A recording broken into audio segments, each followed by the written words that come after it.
도생님들의 입도에 담긴 이야기를 살펴보는 진리를 만나는 기쁨 소개 시간입니다.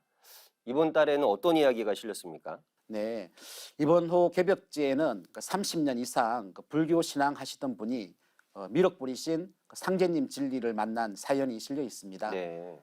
우리 도생님들을 보면 저마다 상제님 도문에 입도하게 된 계기라고 할까요? 어떤 모티브가 된 사건이 있는데요.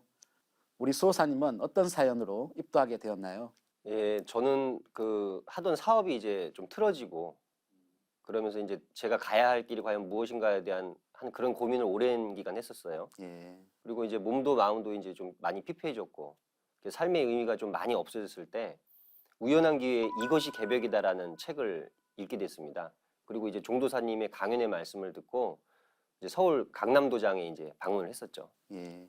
책을 읽고 이렇게 방문한다는 게 쉽지는 않는데요. 네. 이분은 의정부 도장에서 신앙하시는 문서현 도생님이신데요. âm 력으로 올해 1월 달에 입도하신 분입니다. 네. 이분이 7, 8년 전에 이상한 꿈을 꾸었는데요. 하늘에서 하얀 천이 이렇게 펼쳐져서 그게 내려오더랍니다.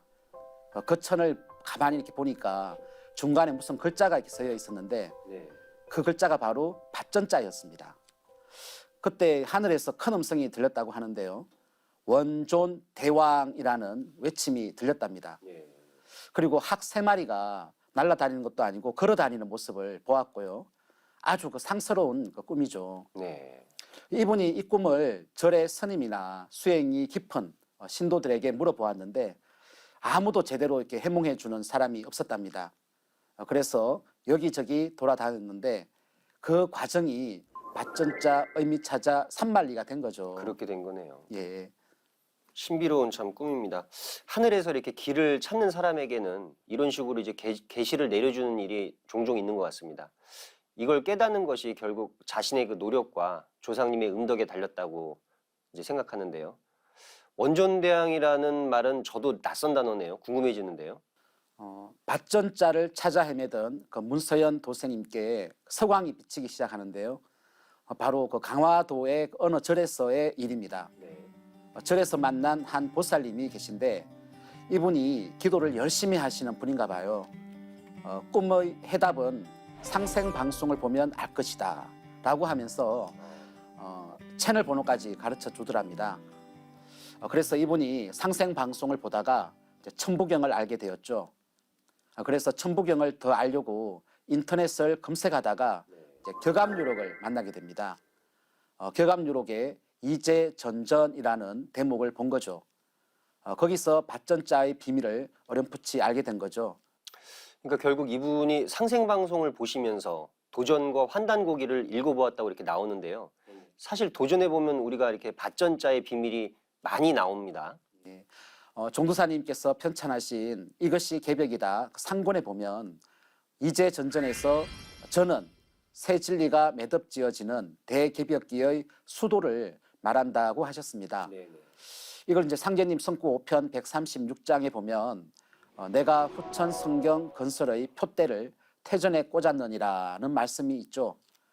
여기까지만 설명해도 시청자분들은 대전이 어떤 의미를 가지는 곳인지 알 거라고 봅니다. 네. 그렇게 해서 이분이 이제 상생 방송을 본 지 3개월 만에 도장을 찾아가게 되는데요.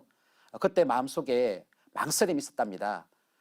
자신이 평생 부처님을 신앙해 왔는데 부처님을 배신하는 행위를 하는 게 아닌가 하는 그런 마음이 든 거죠. 예, 좀 이해가 됩니다. 기존의 그 종교 신앙을 오래 한 분들일수록 입도할 때 이제 그런 마음이 강하게 드는 경우가 많이 있는데요. 하지만은 그게 이제 부처님을 배신하는 게 아니죠. 부처님 말씀해 보면 금차천주 지명은 왈미륵이니 여당기하라 이렇게 나와 있잖아요. 미륵 상생경에요. 그렇죠.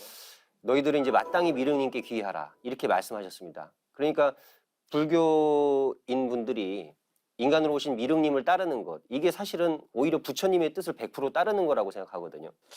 그렇죠. 결국 이분이 그런 의식을 바로잡고 도장에 가서 진리 교육을 받게 됩니다. 네. 교육을 받으면서 원존 대왕이라는 계시를 풀게 되는데요. 원존 대왕에서 원자는 의뜸 원자 내지는 근원 원자로 봐야죠. 네네. 그리고 이 존자는 높을 존자겠죠. 바로 떠오르는 단어가 생각나십니까? 네, 그렇군요. 예, 무슨 말씀하시는지 알겠습니다. 예, 바로 원시천존이라는 말입니다. 바로 이 태열주의 주인공 태열천 상원구님이 원존 대왕이잖아요. 이분이 태열주를 전수받는 과정에서 자연스레 이걸 알게 된 거죠. 예. 이분의 경우에는 이제 7, 8년 전에 진리 핵심에 대해서 사실 다 계시를 받으셨네요, 그러니까. 그러죠, 그러죠. 상제님 도에 입도하는 과정에서 그 비밀을 또 자연스럽게 풀게 되고요. 참 이렇게 상제님 진리와 인연이 많은 그런 분이라는 생각이 듭니다. 이분이 이제 도장에 입문하기 전에 도전을 구입해서 읽었는데요. 네. 그리고 방송을 보면서 매일 태열주를 집에서 2시간씩 읽었답니다. 네. 앞으로 이렇게 문서연 도생님처럼 준비된 분들이 돈문으로 많이 들어올 거라고 예상해 봅니다. 예, 예.